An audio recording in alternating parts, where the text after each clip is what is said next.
So the week of reveals continues, as today we got more details surrounding Black Ops 6 in an area that frankly we haven't heard too much about, and for some maybe it's not your cup of tea, but for others like me, you're stoked to hear more about and you're excited to get your hands on. That is campaign. Now, as a more multiplayer focused creator, I get it, bear with me here because there is going to be stuff we talk about that come from this that are directly applicable to multiplayer, zombies, and the Warzone experiences going forward. So it's not just campaign mission details or anything, but in this we're talking rewards, gameplay, and more. So drop your thoughts as we go along, and make sure to drop a like if you enjoy the video. Of course, if you are new to the channel, make sure you subscribe. Gonna keep saying it, because why not? Chase a goal, right? We're pushing towards 600,000 subscribers, so if you'd like to join us on that lofty goal of attempting to get there by launch, or at least closing that gap further, and perhaps you're part of that nearly 75% of viewers not subscribed, I'd love to have you in the community and keep you up to date with all things Black Ops 6 and other FPS content. For now though, let's jump into it. So let's start with that stuff that again applies to both the campaign, but also elsewhere like multiplayer, zombies, and Warzone. As with the last 2 years explicitly, and then like how we saw with Modern Warfare 2019 and such, you'll end up earning rewards as you go along for playing the campaign. Playing each mission will reward you with one specific item, one per mission. Now, hilariously timed, as it always happens, COD timing hits me IRL all the time.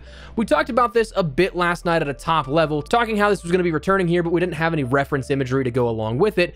But earlier today, it was fully confirmed with what we can explicitly see coming with the campaign. So that includes the slip saw spray for the intro mission. For the mission contract, you have the Forging Fate weapon vinyl. Union, you have the hook, line, and sinker finishing move. This mission was the one that we saw at Summer Games Fest, so if it sounds familiar, it is because it is.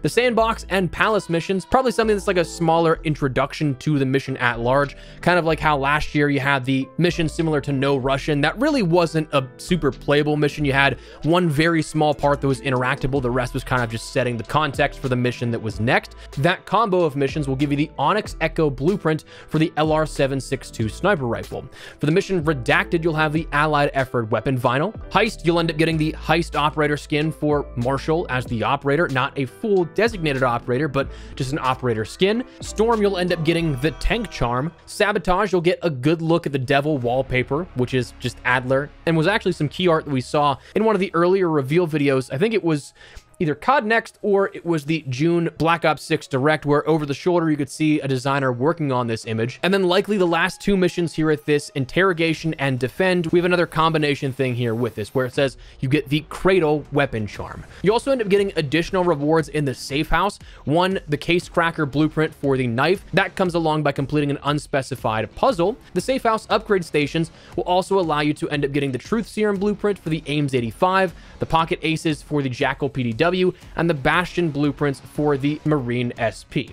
Personally, I really enjoy the look of these blueprints that you can earn through the campaign. I kind of think that the Vault Edition skins are a bit out there perhaps, and I know a lot of people might not be too into that sort of Mastercraft style of stuff, but being that they are Mastercrafts, it is something that is going to go a little above and beyond your standard blueprint sort of design philosophy. But these just look clean in my opinion, especially that Ames 85 and the LR762 blueprints. But talking about this a little more in depth, noticeably, multiple additions are a part of that Safehouse. The puzzle and the upgrade station will definitely have guides on that kind of stuff and how to earn those as you go along, but they're not going to be as simple as just simply completing a mission. You're going to have to do something that is unspecified at the moment, in particular to earn those. The other additional note here to keep in mind is that these blueprints are for the same weapons that come in the Vault Edition. So right out of the gate, you might have two blueprints for these 5 weapons of the Ames 85, LR762, Jackal PDW, Marine SP, and the combat knife.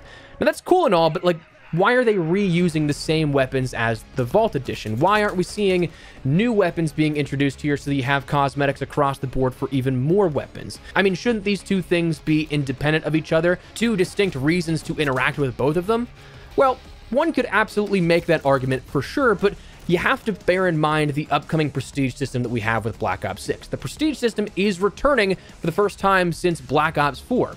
And with this, we already know, it's already been confirmed, that any blueprint either earned through the campaign rewards, bought like the Vault Edition bonuses, or in the Battle Pass or the shop in the future, those will automatically permanently unlock the weapon, meaning that even when you prestige, you will not lose access to it before you reach the corresponding unlock level to unlock it again after that prestige. So on one hand, it may be a bummer that you have repeats of the same weapons that you don't have any new rewards for new weapons, but at the same time, you have to bear in mind they're trying to minimize any potential unfair advantages that may exist as a result of this prestige system. So you're not going to have the potential of 10 weapons immediately unlocked. It's only going to be the same 5 that people that maybe they don't play the campaign, they just bought their way into it, they have those same sort of permanent unlocks already there by default. So just bear that in mind.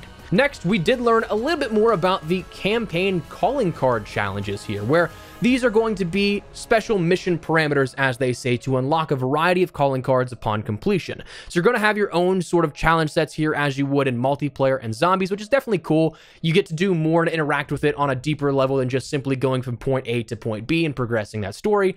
But they also detailed explicitly that, yes, again, Dark Ops challenges are returning, which I am a huge fan of. I love that kind of stuff. The ability to go in blind and try and end up figuring out what this is, a puzzle in itself for each of these calling card challenges. Of course, we will have guides on how to complete all of those as well. That's one of my favorite things to do with Black Ops titles, so you can count on that one. You're going to see mastery and animated calling cards coming out of these challenges, detailed by the image that was showcased alongside this, but that's your rewards here that you're going to end up getting out of the Black Ops 6 campaign and by playing.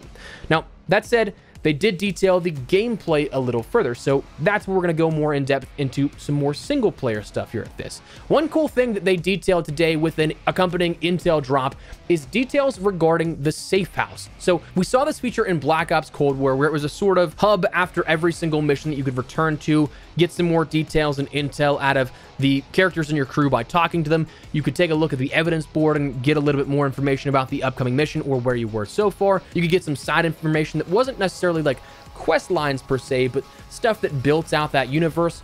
Love that kind of stuff. But the Safehouse returns, and with this we have renovations coming with Black Ops 6, which are upgrades to your weapons, player skills, and more.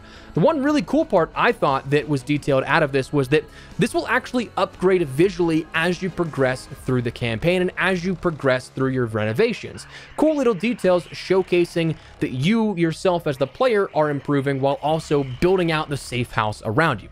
Thought that was a really cool touch. Next, the evidence board is returning here, which is going to give deeper intel, but also it's probably going to come back to something with the Dark Ops challenges. I'm pretty sure in Cold War we had a Dark Ops challenge that was not only dependent on the evidence board, like I 100% remember you had to end up decrypting a floppy disk that was found in this evidence board, but I also think that one in particular, I feel like I remember it being like a limited amount of attempts before you had to start a new game save to try that challenge again.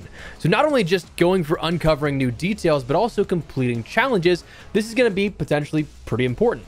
I really liked this in Cold War. Honestly, I think this added a layer of depth and replayability that we hadn't seen in prior campaigns, which is definitely nice. I'll say it again, I think that whenever I was tired of the matchmaking here right up front with Cold War's launch, I probably had more time played in campaign than multiplayer for a good while. Like, I think I had like anywhere from 12 to 16 hours of playtime in campaign for the first week or two, which is way more than you'd usually see. But anyways, we also saw some of the set pieces, a bit more mentions of the open world stuff and how that's going to work, not necessarily as linear from A to B as other campaign missions, and other stuff like that that, again, just gave us a bit more generalistic viewpoints of the overall campaign.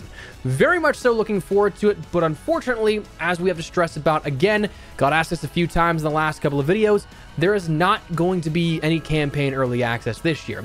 If that was the case, and if we had it marketed up until this point, just about this time next week, we'd be playing the campaign already, but that is not going to be a thing, unfortunately. Whether it be Microsoft and Activision didn't like the prospect of getting review bombed like Modern Warfare 3 was, though honestly, I feel like that's just make a good campaign and you're not going to get review bombed. Like Modern Warfare 3's campaign, for as much as Sledgehammer did right with Modern Warfare 3, I think that Modern Warfare 3's campaign might be a bottom 3 campaign for me. But anyways, whether it be the reviews like that or Microsoft doesn't want to take away from Game Pass, we don't exactly know, but the campaign early access is not going to be a thing this year, which is unfortunate, but we're all going to end up having that sort of mad dash to try and juggle day one. Do we want to jump into MP? Do we want to jump into campaign? Do we want to jump into zombies first?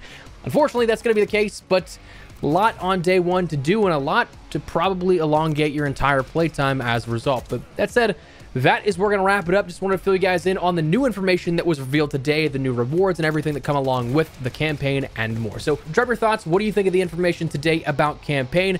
Like it, dislike it, whatever the case, drop your thoughts. But if you enjoyed the video, you found it at all insightful, do me a favor, drop a like on the video. And of course, if you are new to the channel, make sure you subscribe so you don't miss a single thing running all things Black Ops 6 as we gear up for launch. Again, we got a lot upcoming in the next couple of weeks here. So I'd love to have you in the community. But for now, thanks so much for watching. My name is Espresso. I'll see you later.